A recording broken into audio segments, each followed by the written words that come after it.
بسم الله الرحمن الرحیم. به نام خدای دلوان دلوین. سلاو رحمت برکت دلوانیا خدا لسر و توانبه گلی باورمندن هجا و برومت گلی کسین خناس و خداناس گلی کسین به غیرت و به ناموس. جسوره لقمان صحبت ما بردوام گلی هوالان ام گهشتنه آیتا 29. بگمان قرآن پیروز تبای دلن کو به گناهان آن به کفره آن به خرابی جنگرتنه جبون آوان درمانه جبون آوان جیلایه گر راستی قرآن پیروز در باز جیان وره کرن ده اب نخوشین کو ایرو ده جیهانا تایبتی ده جیهانا مسلمانان دا روی دایه ده تورنه چاره سر کرن. لی گر تنه وره خواندن به حکمی وی به احکامی وی جیان نیتمشاندن بگمان دبته وکاوان درمانن کناوه وانته خواندن لی ناینه بکارانین. خدای دلوان جیان کرنه که لگور قرآن پیروز پارامه بکه حفظا مج شر ظالمان ببخت و خائن و فسادامی که انشاءالله. استعيذ بالله. ألم تر أن الله يولج الليل في النهار ويولج النهار في الليل وسخر الشمس والقمر كل يجري إلى أجل مسمى وأن الله بما تعملون خبير. خاص قرآن پیروز خوشه و چخا خدای تعالی خوشت بیجه. ألم تر قیت نابینی آن قیت نزانی ای مخاطب ای کسا که از بطرد آخذم آن تو گهداری دکی. ان الله بگو من خدا یولج اللیل فی النهار شوه تخه دناوا روژه دا. یعنی معنی چیه گلی اولا؟ یعنی ساعت شوه دگره شوه کرده که روژه درج دکه و یولج النهار فی اللیل روژه جی تخه دناوا شوه دا. معنی چیه گلی اولا؟ یعنی جه ساعت روژه دگره روژه کرده که ایجا شوه درج دکه. یعنی اب آیت چه ده تنیشان گلی مسلمانان که خدای تعالی تنه به تصرف ملکی خواه تو کس مداخله کاری وی ناکه خدا بسر خواه ملک خدا تصرفاتی دکه و چوان دخوازه یتصرفو فی ملکه کیف یشا. جارنا شوه کرده که جارنا درج دکه روژه جارنا درج دکه جارنا کرده که ام بین آنجی بچاوه خود بینه گلی حوالان و ده دمسالان که ام بین نبی را خواه دمسال ها بینه پاییز زبستان بهاره که هنه دمان روش درجه هنه دمان کرده شف جاران درجه جارنا کرده.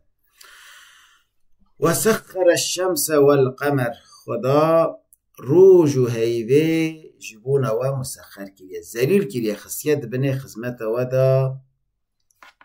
او جبون و خدای تعالی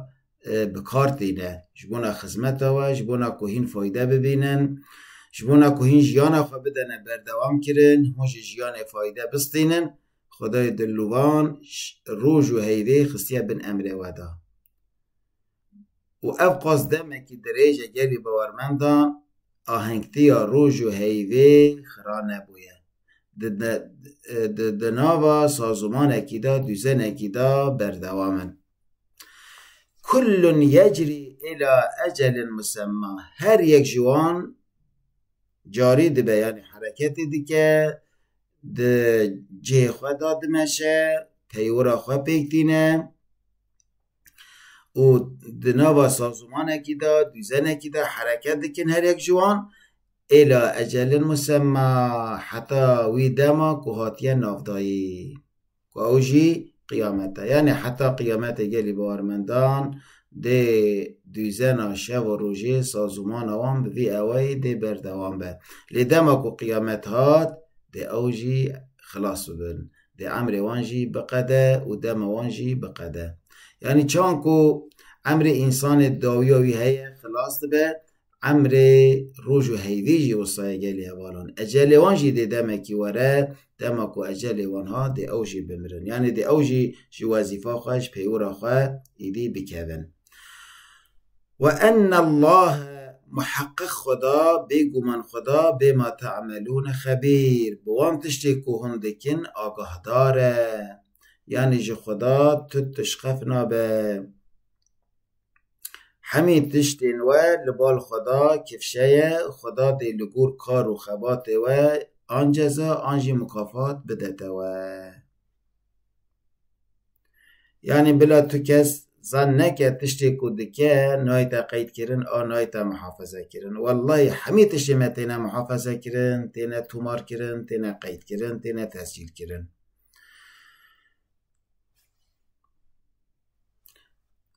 آية سهنجلي هوالا ذلك بأن الله هو الحق وأن ما يدعون من دونه الباطل وأن الله هو العلي الكبير أبي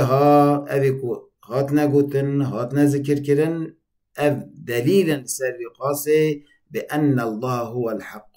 خدا تنيا حق يعني خدا تنيا مستحق عبادته مستحق طاعته ومستحق خداتيه كتو هبال و شريكي ويتنيا او حقك ثابت هرتم هيا ودي هرتم هبا وأن ما يدعون من دون الباطل ومحقق او غازي وانا دكن جوان بوتو سنمان جوان خداين باطل جوان خداين زائل كشخرا خدا دقيرن اون باطل يعني غير خدا حمي تشتين كو أو جرى عبادتك حمي باطلا وأن ما يدعون من دونه أو قازيد كنش غير خدا الباطل باطلا يعني زائلا دي حمي ثناب من دي أو جي بمرن لي خدا هرتم هبي أزل دن هبي دي حتى أبد جهبه وأوي مستحق عبادته لايق طاعته أو تنيج غير ويرتكس تنيا وأن الله بيقو من خدا هو العلي خدايا بلندر بذاته خواه لسر تواي مخلوقاته خواه الكبير يعني له الكبرياء في ذاته وصفاته يعني جوي رايا مصنعي ذاتي ويدا صفاتي ويدا وله الكبرياء في قلوب أهل السماء والأرض يعني مصنعي جوي تاني رايا قلب ودلين أهل آسمان الأرض دا يعني غير خدا کس لایق عبادته کس لایق مزنایا کو لایق عبادته به نینه خدای دلوان مجوان کسی کو حقیل خدا ناس کرنه شرا عبادت کرنه اوج امر و فرمانوی در ناکدن خدای تعالی مجوان کسان بگرینه و امانت خدا بمینند خیر و خوشیده